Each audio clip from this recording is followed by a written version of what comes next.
Police officers will be briefed on how to go about enforcing lockdown measures to make sure they don't abuse their powers. It comes after a former Supreme Court judge criticised Derbyshire police.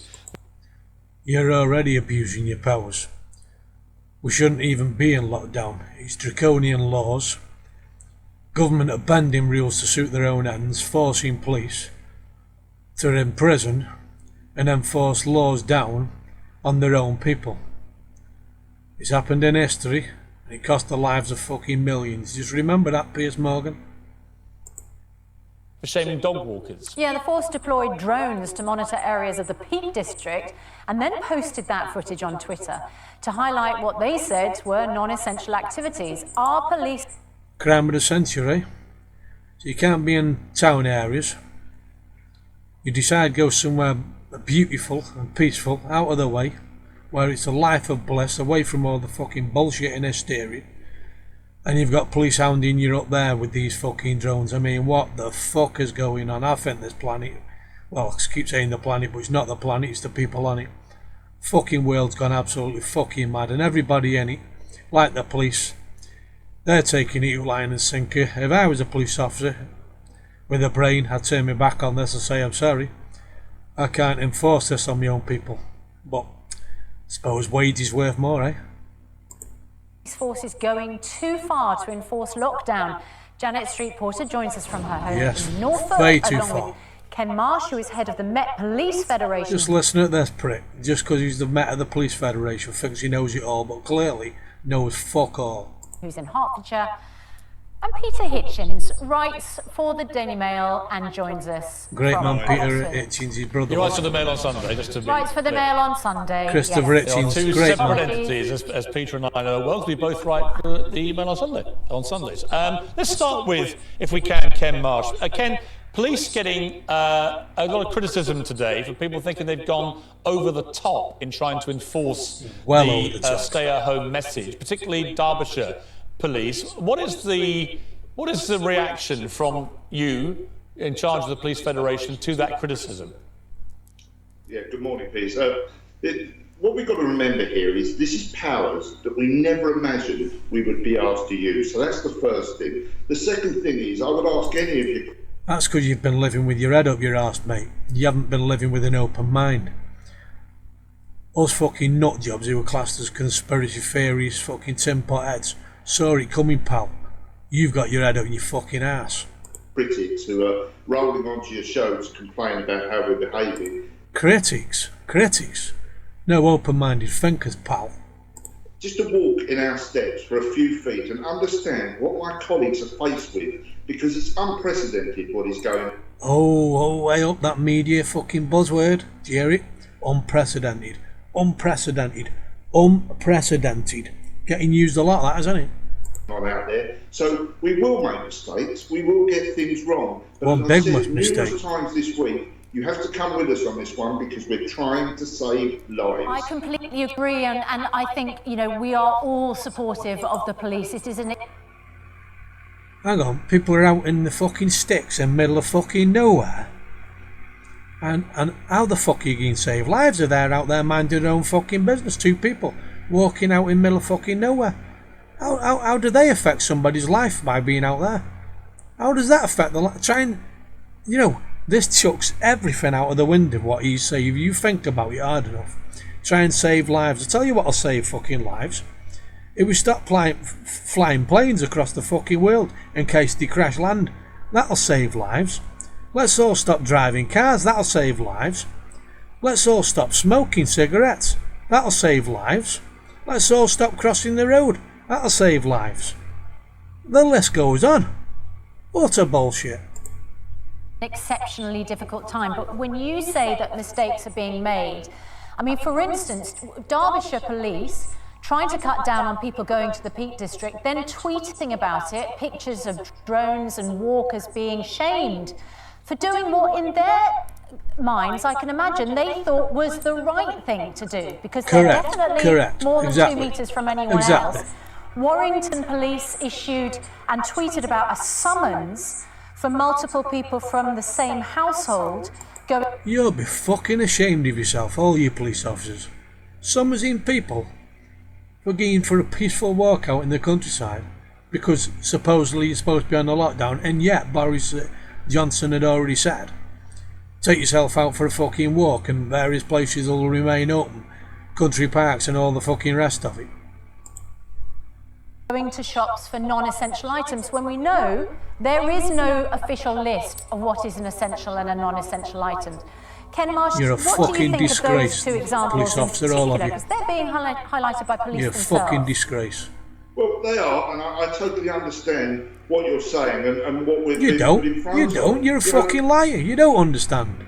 If you understood, you'd be fucking doing things right instead of fucking wrong, like what they've been doing, flying drones up in the fucking countryside while they're on a peaceful fucking stroll. So you don't understand. You're a lying bastard. But we have to understand. I'm not going to be critical of We have to understand. No, we understand. You don't understand. colleagues around the country. I'm not coming on here to do that because we're all challenged here to deal with this and deal with the perception that's put in front of us.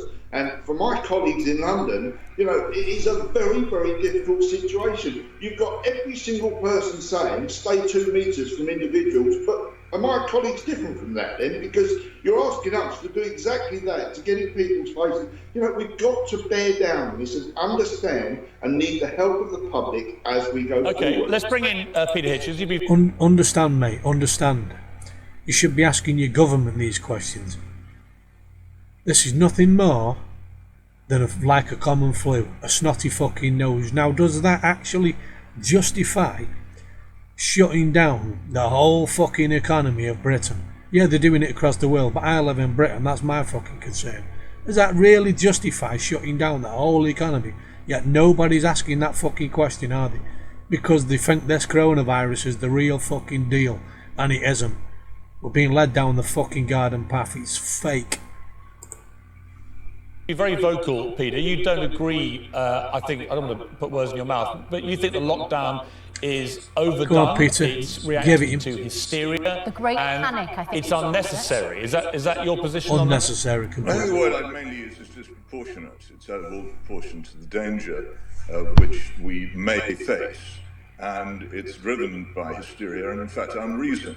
No one can explain to me or give me any evidence at all that confining the entire population to their homes will actually save a single life. There isn't any such That's it, evidence. mate. If you look at all the places where the coronavirus has broken out, it's been dealt with in many different ways by many different countries. There is no pattern whatsoever to suggest that this method will work. Important countries such as Sweden and Japan are not taking this route.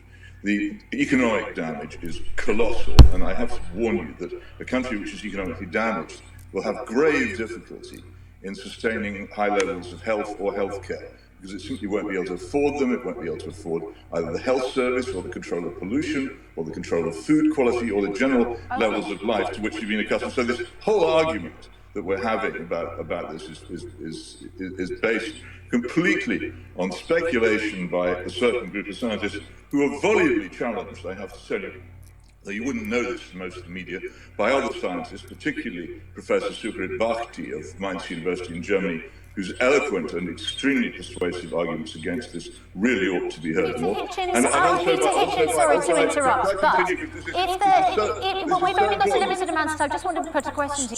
Sorry to interrupt. No, you're not sorry. Oh, that's your job.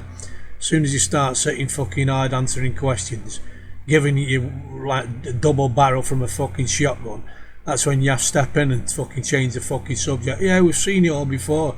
You're fucking trash. You wait for fucking trash. You're all fucking corrupt. There may be individual instances of the police perhaps overreaching, but these are laws now. Are you not in danger of undermining Laws? Oh, so because they fucking twisted a few laws, like they keep plucking laws out of the fucking hat, that makes them right, does it? No, wrong. Far from fucking right. Keeping us all indoors, prisoners in his own homes and all that shit. Just because they fucking write the fucking laws without the public's consent, that makes it all fucking right, does it? Is that what she's saying? Fuck me, she needs fucking take her head out of her ass here. This is also her life, and her, if she's got children, her children's lives being affected. Every fucking one of these 5 people here are going to be affected with these fucking draconian laws. them by saying that this is Well, disproportionate. wait a second. I'm not really here to criticise individual actions by the police, though many of them are ludicrous, and nor was Lord Sumption in his extraordinary interview yesterday and the article he wrote for the Times last week. What he's saying is that the whole thing is disproportionate. And you can go to the Peter Hitchens blog and read the full text or listen to the whole interview, in which is clear he says the real question is this serious enough to warrant putting most of our population into house imprisonment, wrecking our economy for an indefinite period, destroying businesses that honest and hard-working people have taken years to build up. Don't stop me. This is vital. This is one of the most intelligent, clever. It's vital, all right, Peter, but they're not going to give you half a chance to fucking say it. You're hitting a few raw nerves, and they've got to shut you down. They've got to shut you down because that's what they're paid to do. Them in the back room now are fucking screaming down Piers Morgan's his fucking earpiece. Shut that fucking Peter Hitchens up, without a doubt. Yes, I get it, Peter, but you're one of four guests, Peter. You're one of four guests. I want to come back at you on that point. Opposition voice, and I'm trying to give some space to it on a media which has been extraordinarily. Peter. If you just keep talking, it's not a debate, Peter. That's your power, but it's not actually a good thing for you to do. Yeah, Peter, we've given. Well said on them last words. That's your power, but it's not actually a good thing for you to do. That's it. It's simple, isn't it? He knows the score. You plenty of time. You've had more time. No, you haven't hardly given me any time at all. Okay. You say it's disproportionate. I've got one. Oh, Peter, stop being. Can you stop being irritating for the sake of it? It's pointless. Right, we're trying to have a debate here. You're one of four guests. I know. I'm trying. Try and have a debate, a one-sided debate. And if you like Peter Hitchens, touch your raw fucking nerve, your debate gets shut down, as we're seeing here. They're very good at this, these people. Shut down the messenger. Anyway. Be considerate to the other guests, please. I have a question for you. Stop talking, Peter. Can you think of any other... They can respond to it. Okay, I'm going to try and get a question in. Can you think of any other health crisis like this where 52 doctors have died, as they have in Italy, in one country, trying to fight it? Because if you can't... Have the Peter, what are you going to say? Have the Piers, 52 doctors, who told you that? The corrupt fucking media, bought and paid for by the fucking corrupt fucking state. So you're never going to get fucking truth, and you work for the same fucking scumbags, Morgan.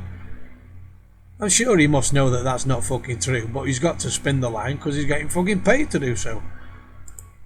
This is unprecedented. Hey, oh, there you go. You just heard it again. Did you hear it? The other buzzword, unprecedented, unprecedented. Unprecedented, the word is designed to give like a massive impact, like as though it's wide scale, it's fucking extreme. That's what that kind of means, isn't it? Well, there is a particular problem here. I know you're concentrating on doctors, but it's undoubtedly true that there is a strong suspicion that the health services of Europe are very unprepared with personal protection equipment. If you're constantly in contact, as many doctors are, particularly ear, nose and throat and ophthalmologists and others, closely with patients suffering from coronavirus, then there is a grave danger, if you haven't got proper personal protective equipment, that you will get a particularly intense form of it. And I think the unpreparedness of our health service in terms of having this equipment, and the Italian health service too probably, have been very important in this. And we have to be extremely disturbed and grieved by the deaths of doctors who've bravely treated people in the almost certain knowledge they have. This has happened. But he's doing some good talking here, this Peter is, but I think he seems to have got lost in the motion that he believes that this coronavirus is making everyone drop like fucking flies and killing people like I don't know what, when we're not seeing the statistics at all. And so he's kind of a little bit brainwashed there with the, you know, with all that fucking mess. He isn't as bad as that at all. So he's half got some truths, and the rest he's believing that he's fucking a mass epidemic killing like fucking all these doctors and shit like that one. I don't believe that for 2 minutes.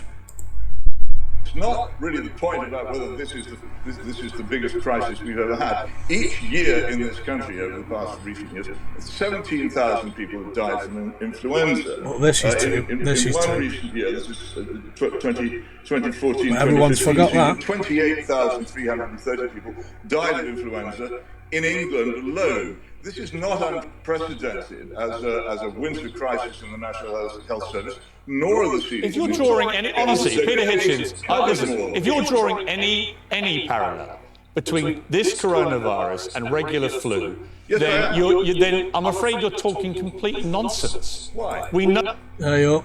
That's it. Shoot the fucking message. I got a fucking phone call about this interview and I was trying to find it yesterday, but it wasn't there. And I thought they wasn't going to upload it, but they have. But you know, listen at Morgan. They're just. I've looked at all the the newspaper outlets and what have you, and other news outlets. Googled them, and none of them have got a decent word to say about Peter Hitchens. They're all slating him and painting Piers Morgan as the fucking saviour here in this interview, when totally it's the opposite way around. But we all know the score. Those who are awake.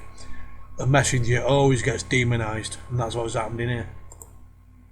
We know that it is. Well, let me go to the experts. Don't hear it from me. Let's go to Gabriel Scally, who used to be one of the people in charge of public health. Piers Morgan's an expert than you, Piers Morgan. Clearly. Gabriel Scally, you've heard that. Apparently, it's just another regular flu. Nothing to see here. That's right. That's right. We're massively overreacting. That's right. Well, I think nonsense is the right description for that sort of notion. Yes, there is flu, and yes, there are viruses during the winter, and over the periods of the winter, we do have more deaths in the winter than in the summer because of those viruses. But that's people over getting chest infections period and of 4 fucking... or 6 months. The problem with coronavirus what do you call is it? the intensity of the illness Pneumonia. it produces, and secondly, that it You can comes die from right pneumonia. like a tsunami, and you can see that in Italy, and it would overwhelm the best prepared health service in the world. So the only way to deal with this is just proper public health practices. That's testing for it and contact tracing, and that's what the UK isn't doing. And the other thing is isolation, making sure that people can't transmit it one to the other. And the only way of doing that is the sort of things that have happened, that people have to stay in their houses, works, offices and factories being closed down until we get it under control.